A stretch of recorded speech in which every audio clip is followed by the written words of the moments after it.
Selamat datang di acara Rapat OSIS, di mana kami rapat tapi kami bukan OSIS.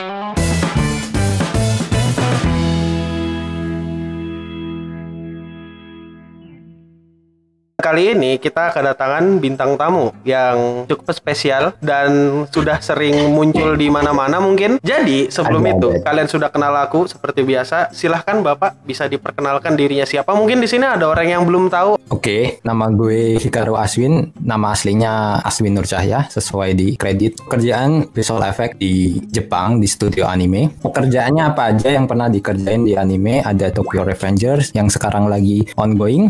Terus ada pernah Wonder Egg, Priority, terus Majo no Tabi-Tabi, Record of Ragnarok, terus ada Seven Connect. Jadi sebenarnya aku mau tanya, kau bekerja di salah satu bagian dari studio animasi tentang gimana tadi visual effect, compositing, ya kan? Iya. Kau bisa jelaskan nggak pekerjaan tentang compositing itu apa? Soalnya selama ini orang-orang cuma tahu, wah dia bekerja di studio animasi, pasti dia animator. Orang-orang cuma ngertinya animator tok gitu. Perlu dikasih paham nih Bapak. Coba kau jelaskan pekerjaanmu. Kasih paham. Pekerjaan saya visual effect. Kerjaannya itu sederhananya biar dipahami orang-orang itu. Jadi file hasil animasi dan juga file hasil background dijadiin satu dalam software yang dipakai itu After Effects. Digabungin jadi satu, terus digerakin sesuai instruksi yang diarahin sutradara dan dikasih beri efek dan gerakan kamera di dalamnya. Sederhananya gitu. Sederhananya berarti kau yang ngarahin kamera gitu, ngasih efek-efek, ngasih warna juga. Ya ngasih warna untuk bukan warna karakter ya, warna cahaya matahari flare gitu yang ngasih, terus lebih gelapin daerah, biasanya kan daerah apalagi kalau suasana kayak tegang gitu, pasti adegannya itu lebih gelap gitu. Adegannya lebih gelap, terus ada flare-nya juga, background di belakangnya di blurred, terus fokusnya ke close up muka karakter, meskipun karakternya nggak ganteng-ganteng banget dan nggak berguna kayak Takemichi. Ya Kak, menurutku karakternya Takemichi yang kau kerjakan di Tokyo Revenger adalah salah satu karakter yang biasa aja sih, tidak begitu memikat hati, kecuali kalau baca komiknya ya. Bikin malah itu kan kalau kerjaan kan acak kan, nggak selalu runtut gitu per cut-nya yang datang ngerjainnya. Jadi seringnya kan acak, lompat ke adegan ini, lompat ke adegan ini. Pas Takemichi tuh sering pas adegan nangis doang saya lihat. Ya, ngerjainnya pas adegan nangis terus. Perasaan Takemichi nangis mulu. Itu yang saya kerjain. Oh, berarti gampangnya tadi kau ngerjakan nggak urut ya. Misalnya mungkin yang ada di menit 1 lompat ke menit 8, lompat ke menit 20 gitu. Oh, ya, jadi tergantung selesainya itu kan, nggak bisa produksi tuh, nggak bisa langsung runtut gitu. Ada cut yang sulit, ada cut yang gampang, bisa diselesain cepat. Backgroundnya juga gitu. Background biasanya telat, kadang ada yang lebih dulu. Jadi kita juga juga nambahin. Kalau pekerjaan visual effect juga bagian hampir paling ujung di produksi anime. Prosesnya tuh berarti dari mana dulu? Dari animator dulu kah atau dari mana dulu? Bukan, prosesnya kalau secara produksi ya dari storyboard dibikin. Naskah dulu tulisan, terus dijadiin storyboard berbentuk gambar, terus layoutnya dijadiin animasi, terus di coloring, terus dimasukin. Kalau udah selesai terus tambahin background. Kalau layout jadi itu bisa ke arah animasi sama background. Kalau layout selesai, dua itu bisa dikerjain. Kalau dua itu udah selesai, ke itu compositing, visual effect. Background yang biasa kau kerjakan itu pakai 3D atau enggak sih? Atau digambar tangan biasa? Tergantung, rata-rata sih gambar tangannya. Bagaimana rasanya sekarang kau kerja di tempat orang ya, terutama di studio yang di Jepang? Perasaannya tentu aja seneng, terutama dicita-citain dari di Indonesia dulu. Ngebayanginnya udah dari Indonesia. Sampaiannya setelah bertahun-tahun itu ngelewatin perjalanan hidup itu. Terus kok nggak ada ngerasakan kayak kerja di Jepang itu sulit, kayak masalah kedisiplinannya atau apa, nggak ada ya? Di awal mungkin belum terbiasa aja. Secara saya kalau secara pribadi ya, saya sama Jepang itu kerasa nggak jauh beda karakternya. Jadinya saya sendiri nggak terlalu harus berubah banyak hal gitu. Kan kalau dilihat-lihat beberapa anime yang kau kerjakan, kayak misalnya Wonder Egg Priority yang seperti yang kita tahu dan mungkin udah jadi rahasia umum juga kalau schedulingnya kacau. Kau perasaanmu bekerja sama dengan perusahaan yang punya scheduling kacau kayak Cloverwork gitu kemarin, gimana perasaannya? Ya khawatir aja sebenarnya khawatirnya paling utama itu tayang nggak ini, tayang nggak episode yang dikerjain ini, tayang nggak, itu yang paling khawatir. Ini bisa tayang nggak? Secara dilihat datanya ada yang dikirim, sisanya hari itu, sisanya masih belum banyak yang kekirim, belum sampai, belum bisa diapa-apain, kita kan nunggu animasinya belum selesai, backgroundnya belum selesai, dan lain-lainnya, data lainnya belum selesai gitu. Jadi kita harus nunggu sampai detik-detik penayangan gitu kan. Iya ya, apalagi kalau dipikir-pikir kok bagian akhir ya, komposit VFX dan sebagainya ya, yang bagian nempel-nempelin akhir, belum lagi After Effects rendernya lama gitu, apa nggak dakdikduk ya, gila kalau dipikir-pikir. Tapi untungnya ya, maksudnya untuk Wonder Egg itu termasuk nggak terlalu berat secara apa sih istilahnya, visual efeknya. Visual efeknya nggak terlalu berat.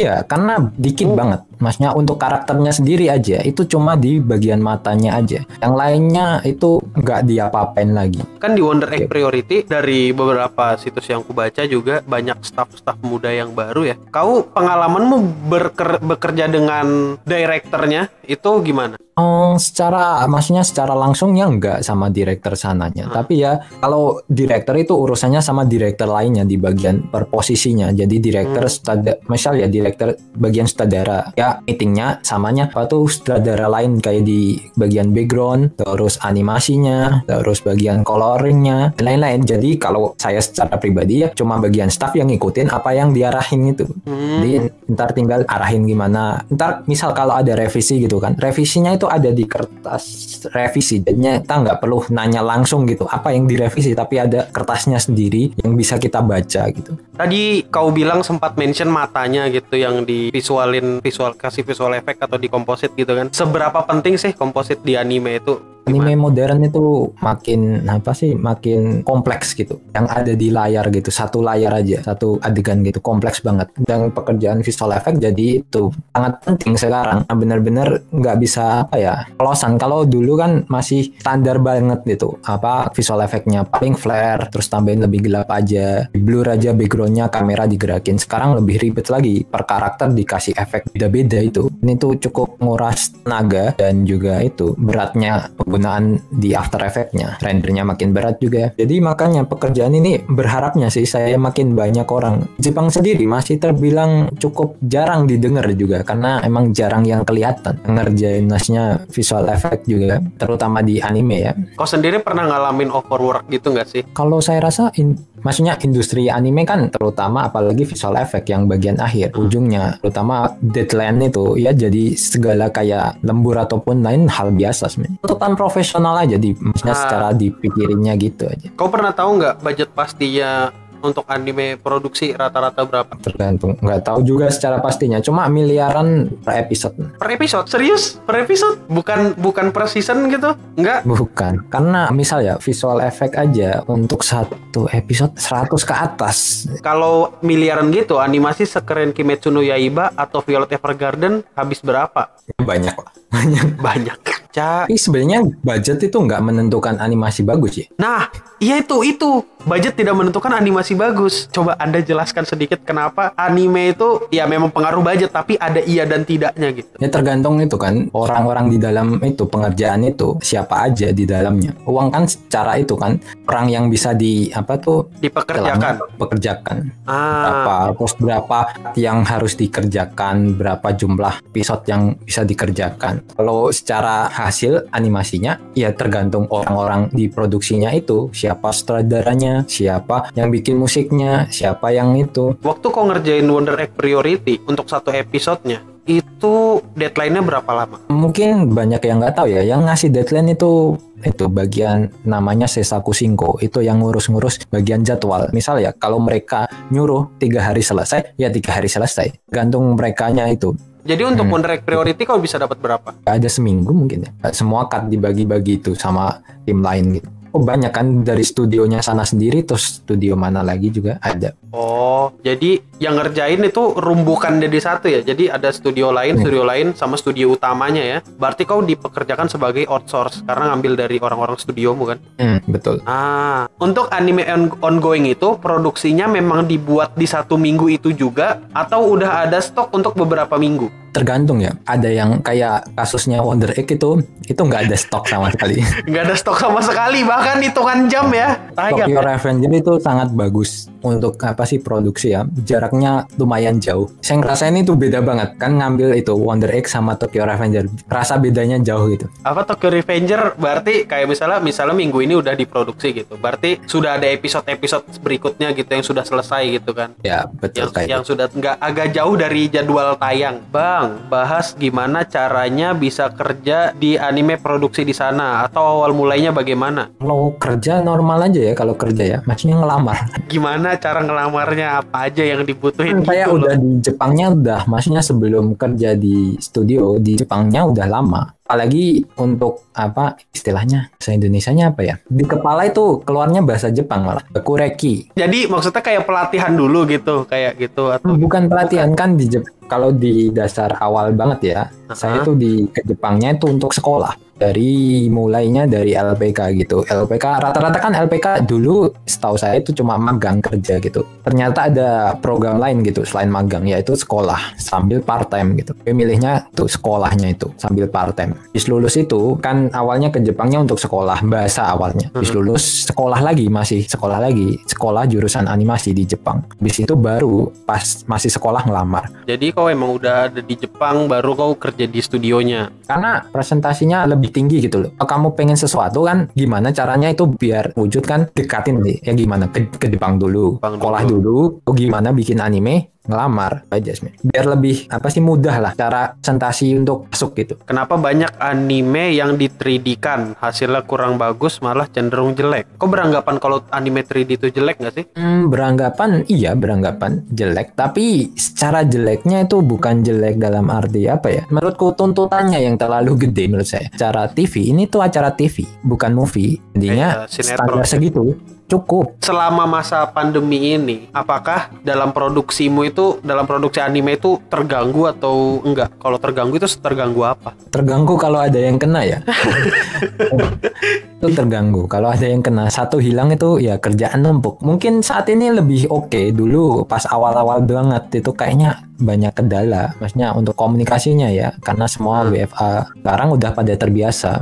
Makanya kalau di Jepang itu kalau jangan sampai nggak masuk tanpa izin itu. Kalau izin itu 1 hari sebelumnya atau seminggu sebelumnya, nggak boleh hari itu juga. Kalau menurutmu sendiri, kira-kira waktu ideal untuk bikin anime dari praproduksi sampai jadi itu berapa lama? Minimal 1 tahun lah minimal menurut saya. Oh iya, aku yakin ya, untuk director sendiri bayarannya beda, animator bayarannya beda. Untuk kau sendiri, kira-kira bayarannya itu cukup gak sih buat hidup di Jepang?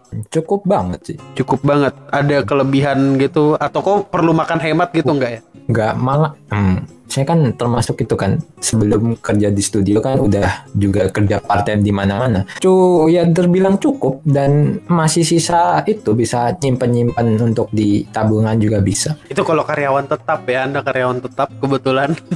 Trailer di anime itu banyak yang pre-animate nggak sih? Iyalah, rata-rata itu pasti dikhususin gitu. Misal ya, jadinya kayak gini, misal bikin PV anime, kasih tahu cut-cut berapa yang mau dibikin ditampilin, ambil terus dibikin duluan, lebih dulu dari yang lain, lebih bagusin dan lain-lain, dikirim gitu. Kalau misalnya ada episode anime yang belum selesai dan dengan terpaksa ditayangkan, apakah ada sebuah punishment atau bagaimana? Bukan belum selesai sih, itu selesainya gitu. Dalam artian udah nggak waktunya nggak ada. Ya biasanya tuh bagian revisinya ya kan ada kan dipilih kan. Mana revisi yang benar-benar perlu, mana yang nggak perlu. Kalau nggak nyampe waktunya nggak usah juga. Nanti ada Blu-ray, makanya Blu-ray itu ada. Blu-ray entar direvisi ulang, ada lebih bagus lagi. Kau misalnya kalau diajak bekerja dengan director visual effect atau komposit gitu, kau milih sama siapa? Atau di perusahaan apa? Antara KyoAni sama itu Ufotable, maksudnya dalam lingkungan itu tiap karakternya efeknya apa aja. Ya udah, kau ada project apa ke depannya atau cita-cita berikutnya kau ada apa?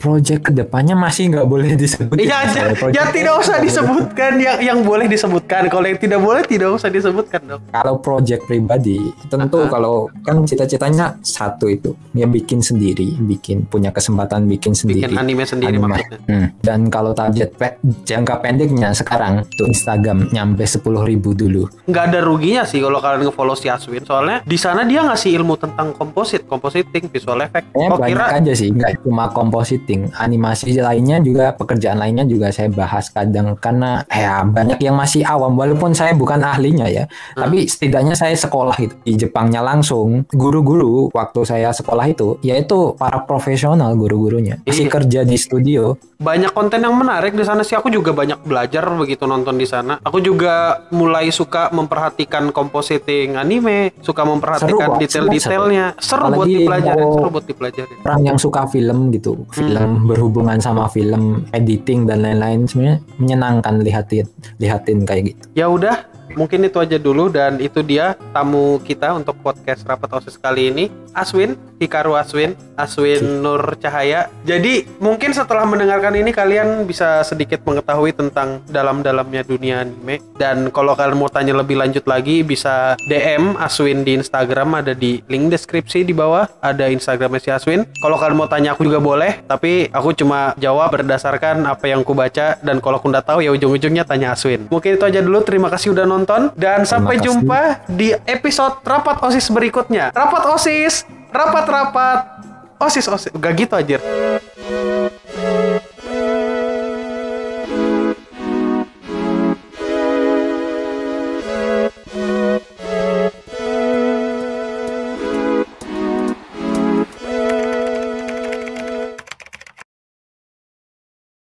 Selamat gitu ya? Enggak sih, gimana ini ya? Rapat OSIS, di mana kami rapat tapi kami bukan OSIS. Yeay.